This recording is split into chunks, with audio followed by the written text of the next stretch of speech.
മുഖ്യമന്ത്രിയെയും സർക്കാരിനെയും വിമർശിച്ചതിന്റെ പ്രതികാരമായി മൂവാറ്റുപുഴ മണ്ഡലത്തിലെ വികസന പ്രവർത്തനങ്ങൾ വൈകിപ്പിച്ചെന്നാണ് മാത്യു കുഴൽനാടൻ MLA ഉന്നയിക്കുന്ന ആരോപണങ്ങൾ. BJPയും CPMും തമ്മിൽ മണ്ഡലത്തിൽ ഡീൽ നടന്നിട്ടുണ്ട്. മറ്റുള്ളതെല്ലാം പരോക്ഷമായിരുന്നെങ്കിൽ ഇവിടെ പ്രത്യക്ഷമായി തന്നെ BJP CPMന് വേണ്ടി പ്രചരണ രംഗത്തുണ്ടെന്നും മാത്യു കുഴൽനാടൻ ആരോപിച്ചു.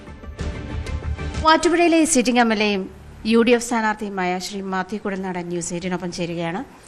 ഈ കഴിഞ്ഞ 5 വർഷത്തെ വികസന മാതൃകകളും പദ്ധതികളും മൂവാറ്റുപുഴയിൽ നടപ്പിലാക്കിയിട്ടുള്ള പദ്ധതികളും മുൻനിർത്തി തന്നെയാണ് അദ്ദേഹം പ്രചാരണ പ്രവർത്തനങ്ങളുമായി മുന്നോട്ട് നീങ്ങുന്നത്. നമസ്കാരം സർ. ഇപ്പം പ്രചാരണ പ്രവർത്തനം ഏത് ഘട്ടത്തിൽ വരെ എത്തി? ഇപ്പോൾ പ്രചാരണ പ്രവർത്തനം ഇപ്പോൾ ഞങ്ങൾ മണ്ഡലം കൺവെൻഷനിൽ പൂർത്തീകരിച്ച്, നിയോജകമണ്ഡലം കൺവെൻഷൻ പൂർത്തീകരിച്ച് ഫസ്റ്റ് സ്ക്വാഡ് പൂർത്തീകരണത്തിലേക്ക് എത്തുകയാണ്. ഇനി അടുത്തത് സ്ഥാനാർത്ഥി പര്യടനമാണ്. സ്ഥാനാർത്ഥി പര്യടനത്തിന് പിന്നാലെ സെക്കൻഡ് സ്ക്വാഡ്, പിന്നെ തേർഡ് സ്ക്വാഡ്, പിന്നെ സ്ലിപ്പുമായിട്ടാണ് വീട്ടിലെത്തും. ഇതാണ് നമ്മുടെ ഒരു ഷെഡ്യൂൾ. ഇതുവരെ എന്തായാലും അതായത് ഈ കഴിഞ്ഞ 5 വർഷമായിട്ട് മണ്ഡലം ഫേസ് ചെയ്തിട്ടുള്ള പ്രശ്നങ്ങൾ, പ്രത്യേകിച്ചും ഞാൻ സാറിൻ്റെ ഒരു കമൻറ്റ് കണ്ടിരുന്നു, അതായത് വികസനം ഇങ്ങോട്ടേക്ക് എത്താൻ ചില ചിറ്റമ്മ നയം സ്വീകരിക്കുന്ന ഒരു നിലപാട് സർക്കാരിൻ്റെ ഭാഗത്തുനിന്നും ഉണ്ടായിട്ടുണ്ട്. എന്നിരുന്നാലും ഒരു 5 വർഷത്തെ ഒരു അസസ്മെൻറ്റ് എന്നുള്ള നിലയിൽ മൂവാറ്റുപുഴയെ ഏത് നിലയിൽ എത്തിക്കാൻ കഴിഞ്ഞു എന്നൊരു ധാരണ ഉണ്ടാവില്ലേ? ഞാൻ കഴിഞ്ഞ തെരഞ്ഞെടുപ്പിൽ മത്സരിക്കുമ്പോൾ ഞാൻ ജനങ്ങളോട് പറഞ്ഞ വാഗ്ദാനം എന്ന് പറയുന്നത് കൂടുതൽ മികച്ച മൂവാറ്റുപുഴ എന്നതാണ്. അപ്പോൾ ഇവിടെ മുടങ്ങിക്കിടന്ന ധാരാളം പദ്ധതികളുണ്ടായിരുന്നു. ഇപ്പോൾ ഈ നഗരത്തിന് ഒരു ബൈപ്പാസ് ഇല്ല എന്നതുകൊണ്ട്, അതുകൂടാതെ ഈ നഗരത്തിൻ്റെ ഒരു നഗര റോഡ് വികസനം, അത് 2 ദശാബ്ദത്തിലേറെയായി ഈ നഗരം ആഗ്രഹിക്കുന്ന, അല്ലെങ്കിൽ പരിശ്രമിക്കുന്ന, അല്ലെങ്കിൽ ഒരുപാട് അത്യാവശ്യമുള്ള ഒരു പദ്ധതിയായിരുന്നു. അപ്പോൾ അത് എനിക്ക് മുമ്പുള്ളവരൊക്കെ പരിശ്രമിച്ചിട്ടുണ്ട്, പക്ഷേ അത് പൂർത്തീകരിക്കാൻ കഴിഞ്ഞിട്ടില്ല.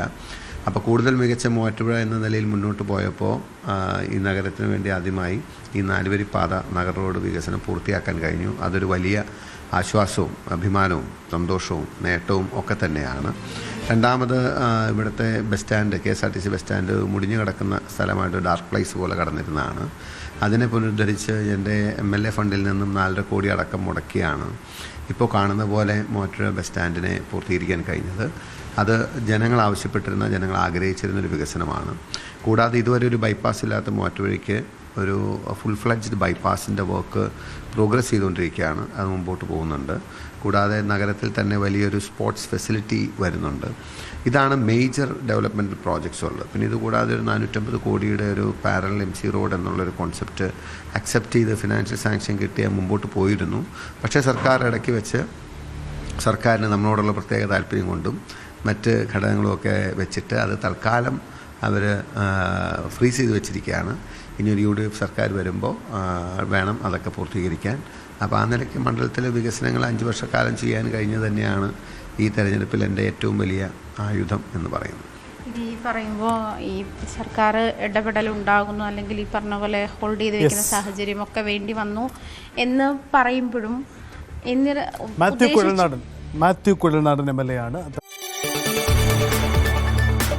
കൂടുതൽ വാർത്തകൾക്ക് News 18 Keralam YouTube channel subscribe ചെയ്യുക.